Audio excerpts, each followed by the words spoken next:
Alors, contrairement aux apparences, ceci n'est pas un clip de la sécurité routière. C'est un test dans la pure tradition de ce que fait 01net. Enfin, à peu près. Parce qu'en réalité, c'est un test d'un concept, et vous l'avez déjà peut-être vu sur une vidéo qui a beaucoup tourné sur Internet. C'est une veste qui a été développée par Ford et qui permet en fait de mieux communiquer quand on est cycliste avec les autres usagers de la route. Le principe est simple, à l'arrière, on a des LED qui sont disposés sur tout l'ensemble du dos et qui permettent d'afficher 3 emojis et 2 directions. Ça fonctionne un peu à l'image de l'avertisseur Cosmo qui permet en fait d'indiquer si on va à droite ou à gauche, ou des sacs galantes qui eux permettent là aussi, avec des signaux clignotants, d'indiquer la direction dans laquelle le cycliste va aller.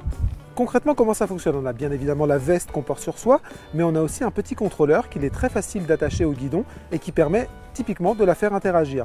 Alors, ce contrôleur possède 6 boutons. Il y en a un pour avertir d'un danger quelconque. Il y en a 2 qui sont là pour les directions à droite ou à gauche qui fonctionnent comme des clignotants. Et il y a 3 boutons qui sont dédiés aux emojis. Donc c'est 3 interactions qui sont possibles avec les autres automobilistes mais aussi avec les autres cyclistes. C'est pas compliqué. Il y a l'emoji content pour signaler tout simplement qu'on est heureux de faire du vélo, ou tout simplement pour remercier le SUV qui a failli vous écraser de vous avoir laissé la vie sauve. On a l'emoji moyen, c'est-à-dire qui est d'humeur égale, tout simplement pour dire qu'on roule à vélo. Et on a l'emoji pas content. Lui, il est là pour signaler toujours au même SUV qui lui a failli attenter à votre vie, qu'il n'a pas été très correct avec vous et qu'en réalité, il pourrait se comporter de manière un peu plus urbaine avec les prochains cyclistes qu'il croisera. Donc cette veste, elle a été développée par les équipes de Ford Mobility dans un programme qui vise justement à faciliter les interactions entre tous les usagers de la route. C'est un programme qui s'appelle Share the Road et qui permet en fait de penser à des solutions d'avenir qui permettraient d'apaiser les tensions qui peuvent exister sur la route. Le but du cycliste, c'est d'être vu et d'être vu au maximum. Donc, forcément, cette veste augmente la visibilité du cycliste par les autres usagers de la route. Et là, forcément, c'est très intéressant pour quelqu'un qui roule à vélo d'être vu. Ça permet tout simplement d'avoir la vie sauve de temps en temps. On a aussi aimé le regard amusé, voire étonné de certains passants quand on s'arrête, ou même d'autres cyclistes quand on s'arrête au feu rouge et qui partagent avec nous leurs impressions. Ça, c'était plutôt rigolo. C'est arrivé quelques fois.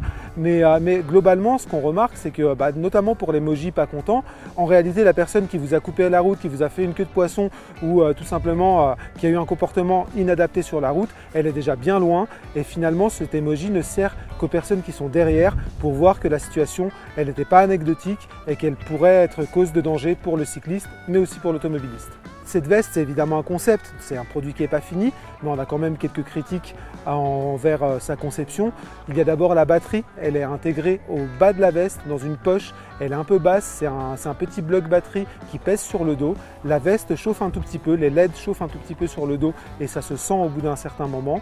On aurait par exemple aimé que les LED se prolongent sur les épaules, notamment pour les clignotants. Ça aurait offert un peu plus de visibilité quand on tourne à droite et à gauche, qui sont les situations les plus critiques sur la route. Évidemment, quand on a un sac sur les emojis, ceci ne se voit plus. Concept oblige, on ne peut pas vraiment parler d'un test en tant que tel puisque le produit n'a pas réagi comme un produit fini. On a eu quelques bugs d'affichage par exemple, on a eu un peu de chauffe qui n'est pas forcément maîtrisé de la part de la veste et c'est tout à fait normal dans le cadre d'un concept finalement.